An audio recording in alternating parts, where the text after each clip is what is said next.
კომპანიის წარმატების შეფასება ბევრი ფაქტორით შეიძლება და ერთ-ერთი მთავარი მოგებიანობაა. ის კომპანიის ერთ-ერთი ყველაზე მნიშვნელოვანი თვისებაა, რადგან სწორედ მოგება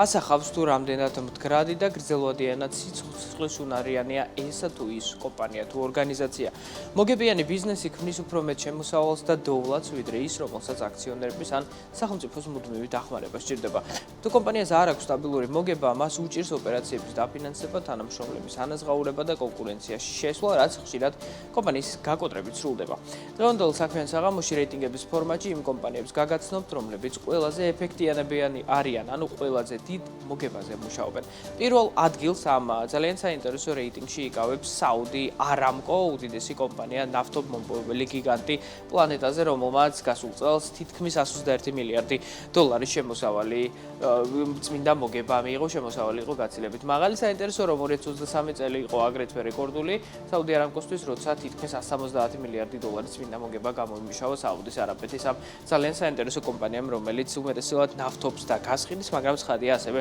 მაზუტს და ყველა იმ პროდუქტს, რაც არის დაკავშირებული ნავთობის მოპოვებასთან. ამხელა მოგება საუდი არამკოს აქვს რამდენიმე მიზეზის გამო. ერთი ის, რომ მდებარეობს საუდის არაბეთში, რომელიც ბუნებრივად დაჯილდოებული არის ნავთობით, თან ნავთობის მოპოვება გაცილებით მარტივია, ვიდრე სხვა ქვეყნებში, შედარებით ახლოს მდებარეობს დედამიწის ზედაპირთან. თან ამ კომპანიას აქვს ძალიან დიდხნიანი ისტორიული გამოცდილება სწორედ ამ ბიზნესისა, თავად კლიენტებს შორის კი არიან უდიდესი კომპანიები და უდიდესი ქვეყნები პლანეტაზე და თან არ უნდა დაგვაუწყდეს, რომ საუდი არამკოს მმართველი დე-ფაქტო არის მოჰამედ ბინ სალმანი, რომელიც აგრეთვე არის საუდის არაბეთის მმართველი, ხოლო საუდის არაბეთი არის ოპეკ პლუსის ერთ-ერთი ფაქტობრივად შეიძლება ითქვას მთავარი გამსაზღვრელი ძალა რუსეთთან ერთად, ხოლო ბოლო წლებში რუსეთის ფედერაცია და საუდის არაბეთი ძალიან მჭიდროდ თანამშრომლობენ და ინარჩუნებენ მიწოდებას საკმაოდ დაბლა, რაც ბაზრის ფასს ადგენს საკმაოდ მაღლა, რაც ამ კომპანიას და შესაბამისად რუსეთის სახელმწიფოს აძლევს საშუალებას, რომ ძალიან მაღალი მარჟებით იოპერიროს და გაყიდოს ნავთობი გაცილებით მაღალ ფასად და სწორედ ამიტომაც ხედავთ, რომ 120 მილიარდ 700 მილიონი დოლარის წმინდა მოგება გამოიმუშავა ამ კომპანიამ 2024 წელს. არამკოდან ძალიან განსხვავებულ კომპანიაზე უნდა გადავინაცვლოთ, ამჯერად ხედავთ ტექნოლოგიურ გიგანტს ამერიკულს, Apple-ს, რომელიც ამჟამად საბაზრო კაპიტალიზაციით პლანეტის ყველაზე დიდი კომპანიაა, ვინაიდან მისი შეფასება დაახლოებით $3 ტრილიონ შეადგენს. კომპანიამ 2024 წლის განმავლობაში, როგორც ხედავთ, მიიღო 97 მილიარდი დოლარის წმინდა მოგება, რაც Apple-ის არსებობის ისტორიაში დაფიქსირებული რეკორდული შედეგი იყო. Apple-ის შესახებ რამდენიმე საინტერესო ფაქტი შეგვიძლია ვთქვათ. ერთ-ერთი ის არის, რომ ის იყო პირველი კომპანია ისტორიაში, რომელმაც მიაღწია 1 ტრილიონიან კაპიტალიზაციას, შემდეგ პირველი, რომელმაც მიაღწია 2 ტრილიონიან კაპიტალიზაციას და შემდეგ უკვე 3 ტრილიონიანსაც. სავარაუდოდ, სწორედ Apple იქნება ის კომპანია, რომელიც 4 ტრილიონიან ნიშნულსაც დაძლევს. მასთან დაკავშირებით ის უნდა ითქვას, რომ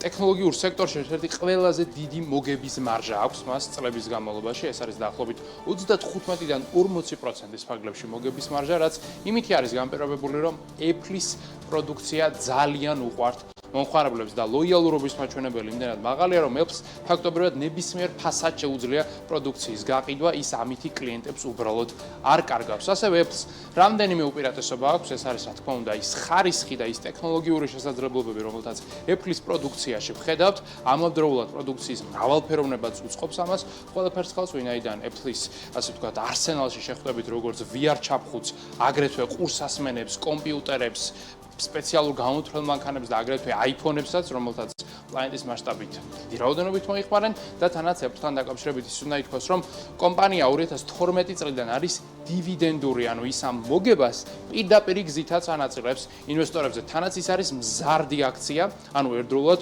ორ სარგებელს იღებენ ინვესტორები, მისი აქციის ფასი იზრდება დროსთან ერთად და თანაც მათ რიცხებად კვარტალში ერთხელ დივიდენდი, რაც ძალიან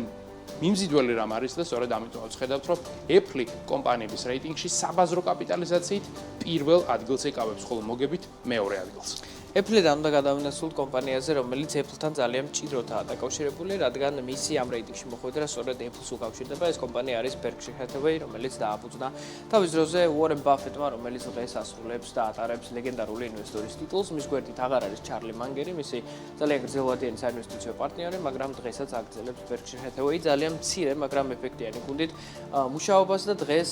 უბრალოდ გასულ წელს მისი წმინდა მოგება იყო 96 მილიარდ 200 მილიონი დოლარი და მისი საქმიანობის მთავარი სფერო არის ინვესტიციები. Warren Buffett იყიდულობს კომპანიებს, ძირითადად კომპანიებს, რომლებიც მისი შეფასებით არის ბაზრის მიერ ნაკლებად შეფასებული, ვიდრე არის მათი ჭეშმარიტი ღირებულება და მათ ძალიან დიდი ხნის განმავლობაში იკავებს, ანუ ამ პოზიციებს არ ხურავს, ამას ეწოდება ეგრეთ წოდებული ღირებულებაში ინვესტირება, ანუ value investing-ი ინგლისურად და Warren Buffett-ი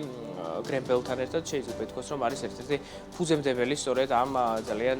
საინტერესო საინვესტიციო ფილოსოფიის, რომელიც ნამდვილად ამართლებს, რადგან ძალიან დიდი ზრდის შედეგი აქვს უკვე Warren Buffett-ის კომპანიას დაფიქსირებული წლების განმავლობაში. თუმცა ბოლო პერიოდში სავარაუდოდ Warren Buffett-ი ემზადება გარკვეული დიდი ცვლილებებისთვის პლანეტაზე, რადგან მას აქვს 300 მილიარდზე მეტი ნაღდი ფულის სახით, ის აღარ აბანდებს დიდი ხანია ინვესტიციებს ფაქტობრივად არც ერთ კომპანიაში და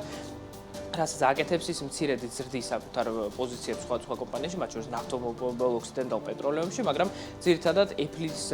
აქციებს ის ამცირებს, ბანკების აქციებს ამცირებს, Bank of America იყო მისი ერთ-ერთი ყველაზე დიდი პოზიცია წლების განმავლობაში, მაგრამ შეიძლება ახლა ის ელოდებოდეს დიდ ცვლილებას ბაზარზე, ამიტომაც იღებს ძალიან დიდი რაოდენობით ნახტფულს, რომელსაც უკვე მოგვიანებით აბანდებს თიბილებში, რაც არის ამერიკის შეერთებული შტატების ფასიანი ქაღალდები. Დრო გადავინაცვლოთ მორიგ ამერიკულ ტექნოლოგიურ გიგანტზე, რომელიც ჩვენს რეიტინგში არის წარმოდგენილი. ეს ტექნოლოგიური გიგანტი არის Alphabet, რომელიც უფრო მეტად Google-ის სახელით არის ცნობილი, რადგანაც Alphabet არის მშობელი კომპანია, რომელსაც რამდენიმე სერვისი და პროდუქტი ეკუთვნის. კომპანიამ საერთო ჯამში გასულ წელს, როგორც ხედავთ, დაახლოებით 74 მილიარდის წმინდა მოგების მიღება შეძლო, ხოლო Alphabet-ის პორტფელში შეხვდებით Google-ის საძიებო სისტემას, AdSense, რომელიც არის რეკლამების განთავსების ყველაზე მოთხოვნადი პლანეტაზე ყველაზე მოთხოვნადი პლატფორმა, აგრეთვე YouTube, ვიდეო პლატფორმა, რომელიც ასევე პოპულარულია და პირველ ადგილზე არის რეიტინგში ამმართველობით, აგრეთვე ვებ ბრაუზერი Google Chrome, რომელსაც ყველაზე ხშირად იყენებენ კომპიუტერებში, აგრეთვე Gemini, რომელიც არის ახალი თაობის ხელოვნური ინტელექტი და რომლის ბაზრის წილიც ფაქტობრივად ყოველდღიურად იზრდება, ასევე არის Android-ი, ყველაზე პოპულარული მობილური ოპერაციული სისტემა პლანეტაზე, აგრეთვე არის Pixel-ები, ანუ smartphone-ები, რომელთაც Google-ია წარმოებს და აგრეთვე არის სხვადასხვა მოწყობილობები, რომელთაც